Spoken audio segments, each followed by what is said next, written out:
بعت ذهبي تبقى باسمي. قال لي لا باسم انا. قلت له بس الذهب بتاعي انا. قال لي واحنا اتنين واحد. قلت له لا مش واحد، احنا اتنين. نبدأ قصتنا بالصلاة على حبيب محمد، اللهم صل وسلم وبارك عليه. ونقول ايه؟ انا بنت مدلعة لابويا وامي، مفيش حد غير انا بس، مش اكتر من كده. ابويا كان مدلعني والنفس فيه بيجيبهولي، وامي نفس الحوار. ولا حتى كنت بحط ايدي في اي حاجه في البيت، ولا بمسح ولا بغسل ولا بعمل اي حاجه. كل حاجتي كانت بتجيلي على الجاهز. اجي من بره الاقي حاجتي جاهزه، اكل جاهز، لبس مكوي. ماما مش مخليني عايزاه اي حاجه خالص. وبابا كل هدايا بيبقى ذهب، لان احنا حياتنا الماديه كويسه. عندي كميه ذهب مهوله جدا، بسم الله ما شاء الله. المهم، انا جايه في الكليه اتعرفت على واحد زميلي، وحبينا بعض انا وهو، واتفقنا على الجواز، بس نخلص دراستنا. هو كان من الفلاحين، وكان محترم، وكان بيصلي، وكان عارف ربنا، ودي حاجه عجبتني فيه جدا. اتقدم لبابا، مرضيش بيه. ليه؟ قال لي عشان انت مش هينفع تعيشي هناك، ده انت ما بتشيليش طبق يا بنتي، ما بتشيليش كوبايه، هدخلك فلاحين، هتعلم يا بابا، مش هتعلم، وهتتحايل عليه. وهو يتقدم مره واثنين وثلاثه، لحد ما ابويا زهق مني. ليه بقى؟ لان كل عريس كان يجي كنت ارفضه، ما كنتش ارضى بيه. المهم، ابويا قال ايه؟ طب خلاص ماشي، انا هدخلك، بس انت هتحملي مسؤوليه نفسك. قلت له ما فيش مشكله. الحمد لله الجواز تمت على خير، واول ما اتجوزت بعدها بشهرين والدي توفى. ما فيش غير امي بس، ايه هي اللي موجوده. المهم، فعلا زي ما ابويا قال بالظبط، يا ريتني كنت سمعت كلامه. بيت فلاحين وانا متدلعه، مش قادره على ده كله. يومه بدري جدا جدا، مش عارفه بدري ليه، مش فاهمه. ماشي، ينزلوا الصبح عند حماتي، نفطر سوا، والشغل يتقسم علينا، كل واحده عليها يوم حاجه. يعني مثلا انا عليا النهارده المواعين، عليا بكره مثلا الطبيخ، الزريبه، حاجات كده انا ماليش فيها طبعا خالص. قلت لحماتي وقلت لجوزي، قلت لهم انتوا عارفين ان انا ماليش في الحاجات دي. قالوا لي اتعلمي. اتعلم ايه يا جماعه؟ حاولت اتعلم بصراحه، شويه شويه، عشان انا شريان حاولت اتعلم. بس انا ايه، هو ناحيه ما انتوا نادي شايل ايده، امه هي اللي ماشيه البيت كله. ابوه موجود بس ابوه بره في الغيط، والام هي اللي في البيت ماسكه كل حاجه، وكل كلامها لازم يمشي على الكبير وعلى الصغير. انا زهقت واتخنقت، ومش عارفه اعمل ايه، فانا عايزه اسيب البيت وامشي. هم كلمت امي، قالت لي يا بنتي ما انا ابوكي قال لك الله يرحمه الكلام ده، وانت ما سمعتيش. هيعمل ايه دلوقتي يا امي؟ قالت لي ما اعرفش. قلت لها بصي يا امي، انا عندي فكره هقول لك عليها. قالت لي ايه؟ قلت لها دلوقتي انا ممكن اخد شقه بره. انا لما كلمت جوزي قال لي ماشي، بس انا معيش فلوس. الورث كله مع بعضينا، والدنيا مع بعضينا، ابويا وامي موجودين، ربنا يخليهم له. طب ايه المشكله يا بنتي؟ ما صح وكلامه صح. لا يا امي، انا هبيع الذهب بتاعي اللي ابويا جايبهولي واشتري شقه. قالت لي ابوكي جايبهولك؟ ما هو اصلا جوزي ده كان جايب لي ايه؟ دبله ومحبس وخاتم، بس مش اكتر من كده. لكن ابويا جايب لي كميه ذهب مهوله، ما شاء الله، تشتري شقه وزياده كمان، وشقه في مكان حلو كمان. المهم قالت طب وبعدين يعني تجيبها باسمك ولا باسمه؟ قلت لها يعني إيه؟ قالت لي يعني باسمك انت، ده ذهب ابوكي وابوكي اللي جايبهولك، يبقى الشقه باسمك انت. قلت لها خلاص ماشي، مفيش مشكله. المهم، هو في الاول ما كانش كان ايه، كان بيسجدني بموضوع الورث، لان انا ما كلمته لقيته مش يعني معترض. طب ما انت قلت الورث مش الورث ومش بايدي، يعني انت كنت بتتلكك. قال لي بص يا بنت الناس، انا مش هينفع اسيبهم وامشي. قلت له ماشي، بس انا عندي مقدره ان اجيب شقه لوحدي واقعد لوحدي، ومصير الايام هتتغير، وكل واحد يبقى عنده شقه خاصه بيه. ايه المشكله بقى عندي شقه خاصه بيا دلوقتي؟ المهم، مع كتر التكرار وكتر الكلام انا وامي عليه، وافق. بس قال لي الشقه تتكتب باسمه هو. قلت له ازاي؟ قال لي ايوه، امال تجيبي شقه وتجيبها باسمك؟ هو انت الراجل؟ قلت له ايوه، بس انا اللي جايبه الذهب بتاعي، وانا اللي بايعاه، وانا اللي هجيب الشقه بفلوسي. قال لي انا وانت واحد. قلت له لا، احنا اتنين. قال لي يعني؟ قلت له يعني اتنين، يعني ده ذهبي ابويا اللي جايبهولي، يعني الشقه تبقى باسمي. قال لي لا، شقه باسم انا. هتجيبي شقه يا بنت الناس يبقى باسم انا.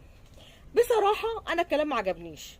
خدت بعضي وخدت هدومي وخدت حاجتي وخليتهم نايمين، وخدت بعضي ومشيت على امي، ورحت جبت الشقه، جبتها كتبتها باسمي، كل حاجه باسمي.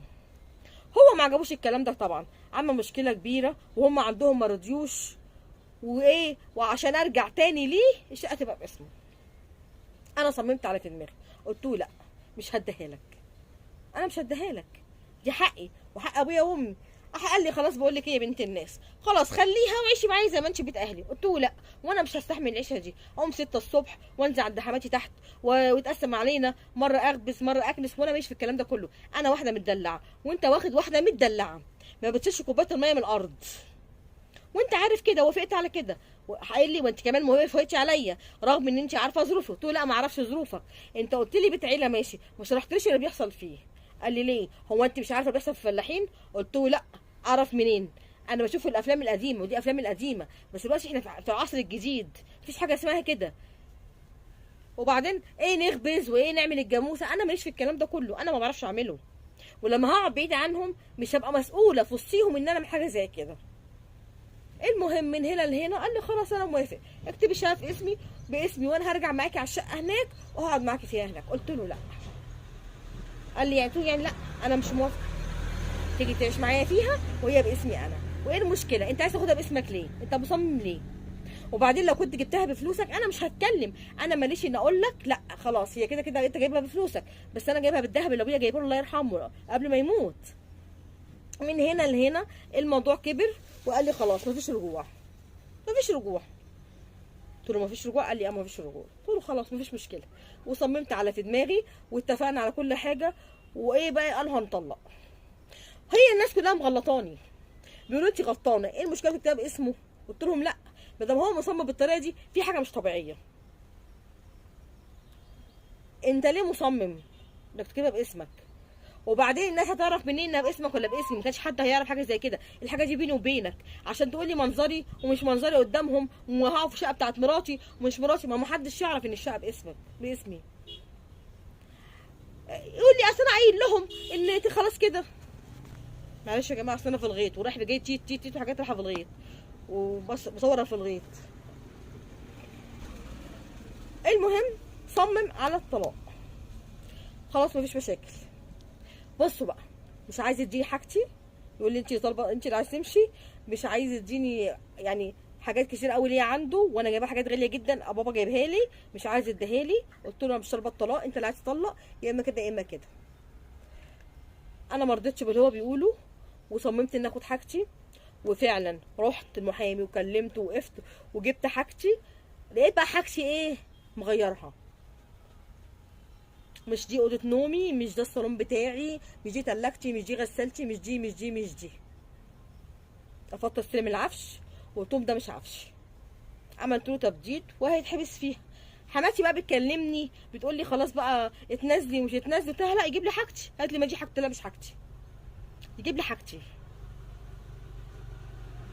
حاجتي اللي انا دخلت بيها وبابا جابها لي، انا عارفاها حاجه حاجه، ومعايا كل حاجه بالوصولات بالحاجه اللي انا جبتها.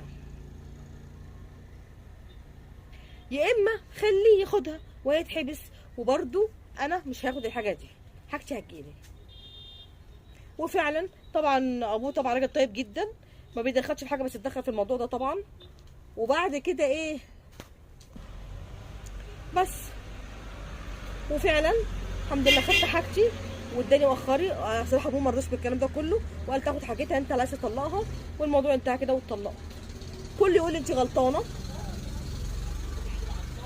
انا في الغيط معلش حقكوا عليا، انت غلطانه، كنت كتبتيها باسمه مفيش مشكله، بس باللي هو عمله ده كله ما كانش له امان ان انا اوافق ان انا اخلي حاجه باسمه.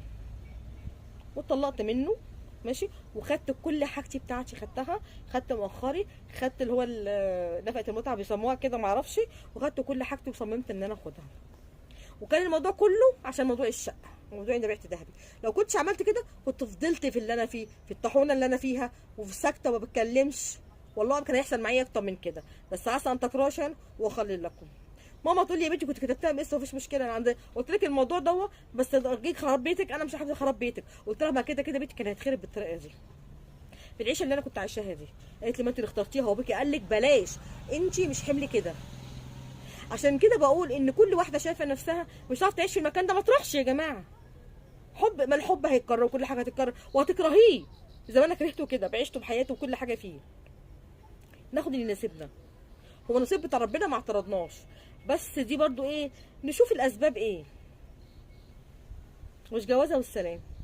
واتطلقت، وكويس ما جبتش منه عيال الحمد لله. خلاص، وربنا كرمني بحد تاني من المنطقه بتاعتنا، وهو راجل كان متجوز قبل كده، ما حصلش نصيب برده ما خلفش، واتجوزته وعشت في المكان اللي انا المفروض اعيش فيه.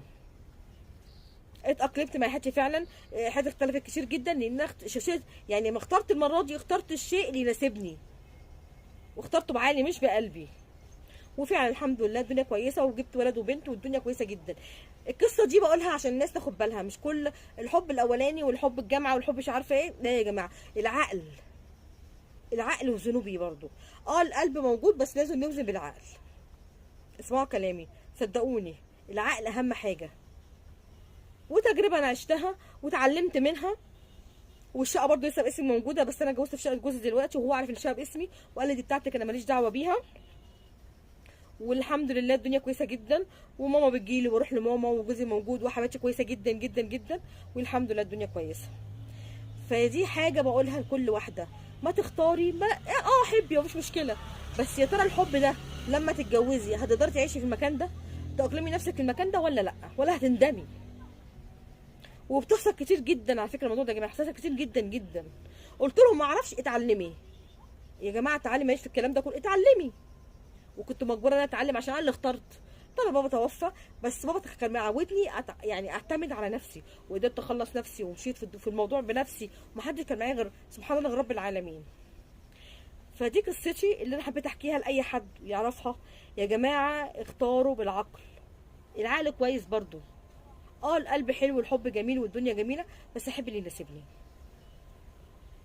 مش انا اتقهر انا دلوقتي، ولا طايقه اسمع اسمه، ولا عايزه افتكر الفتره اللي عشت معاه فيها، ولا اي حاجه خالص. والحمد لله ربنا كرمني انسان كويس جدا جدا، والحمد لله على كده. ودي قصتي بقى اللي حبيت احكيها. معرفش بقى قصه ممله ولا مش ممله، انا مش عارفه، بس دي قصتي، ودي قصه النهارده.